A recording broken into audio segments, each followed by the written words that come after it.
For this video, I'm basically going to be showing you what it would look like if I was flowing directly using the speech that is the Flowing High School Policy 1AC SLO. And so I'm going to listen to it and flow it along with you. My suggestion is that you have out two pieces of paper that both have a line at the top. And since I already know that it's going to be contention 1 and contention 2, I'm going to write C1 and C2 at the top of my paper. And I'm going to flow the debate while it's actually being spoken. Now, I will upload a copy of both of these flows to the speech so that you can see how that actually worked. And if you have any questions, make sure you email me. Otherwise, you're not going to hear a whole lot of my voice other than the reverberation of the speech from earlier. Paper ready, because you want to make sure that the judge is ready to flow. All right? With that said, we'll begin. We begin the debate in contention 1, which is inherency, or the flaw of the status quo. Subpoint A is the United States passed the Child Soldier Prevention Act, or CSPA, in 2008 to prohibit the sale of arms to countries that use child soldiers. However, a widely used waiver allows sales to continue. This undermines any efforts the U.S. has to stop child soldiers. Stoll explains this in 2018, noting that in what is becoming a yearly disappointment, the Trump administration again missed a key opportunity to encourage foreign governments to stop recruiting and using child soldiers when President Trump released his determinations with respect to the Child Soldier Prevention Act of 2008. He declared that it is in the national interest of the United States to provide U.S. military assistance to 7 countries known to recruit or use or support the recruitment or use of children in armed conflict. In doing so, the Trump administration chose to overlook notable human rights concerns and undermine U.S. efforts to prevent the use of child soldiers. Congress passed the CSPA with the goal of leveraging U.S. arm transfers and military assistance to dissuade foreign governments from recruiting and using children in their national militaries or government-sponsored arms groups. The CSPA requires the Secretary of State to identify countries that recruit and use child soldiers. Once listed, those governments are prohibited from receiving direct commercial sales. And note subpoint B, that unfortunately the waivers have been used to justify significant amounts of arms sales to countries that exploit child soldiers. Stoll explains this in 2017, noting that the Trump administration waived CSPA provisions for 5 of the 8 countries identified on the State Department's child soldier list. In doing so, Trump effectively gave a pass to the governments that routinely exploit children in their national militaries or government-supported arms groups. Unfortunately, the Trump administration's failure to take a stand against the abusers of children is not unique.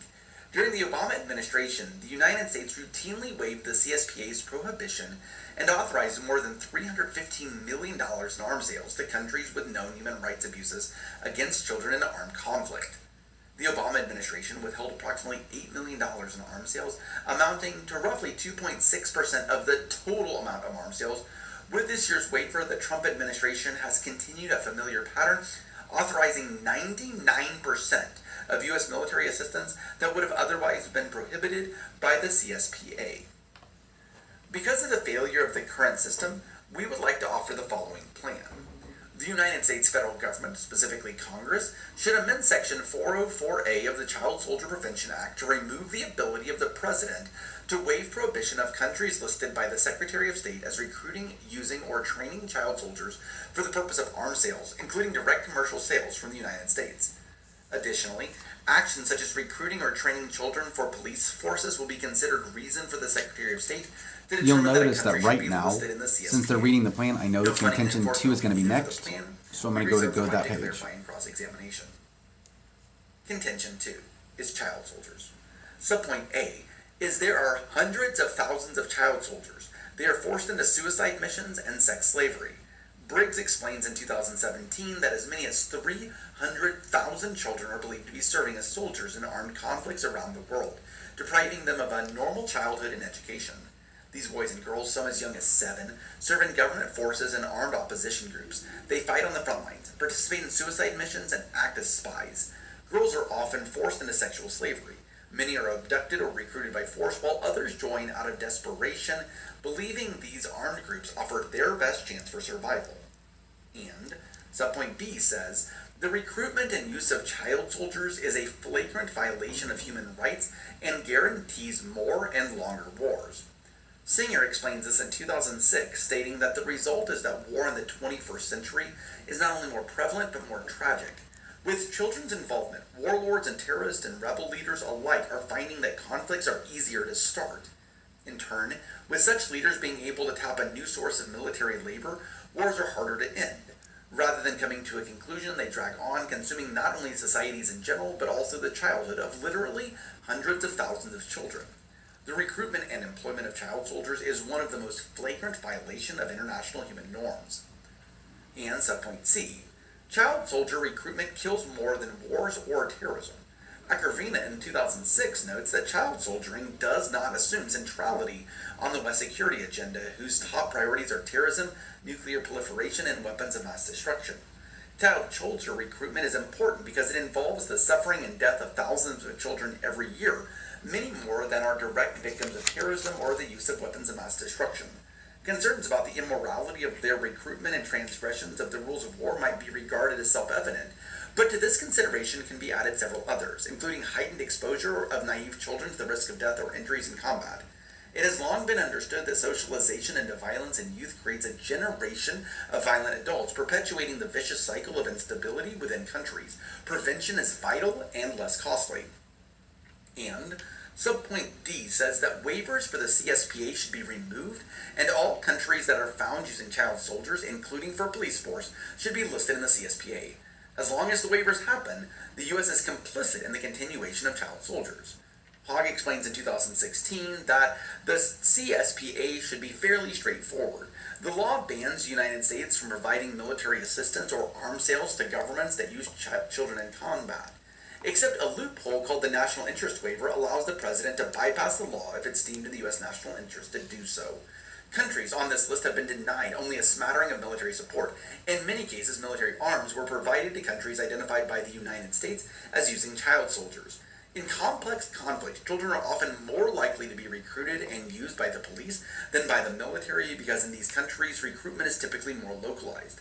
The U.S. government's failure to apply the CSPA uniformly and consistently detracts from its commitment to protect the rights of children globally. Ultimately, no amount of national interest should stand in the way of pressuring abusive governments to end great violations against children, including war crimes.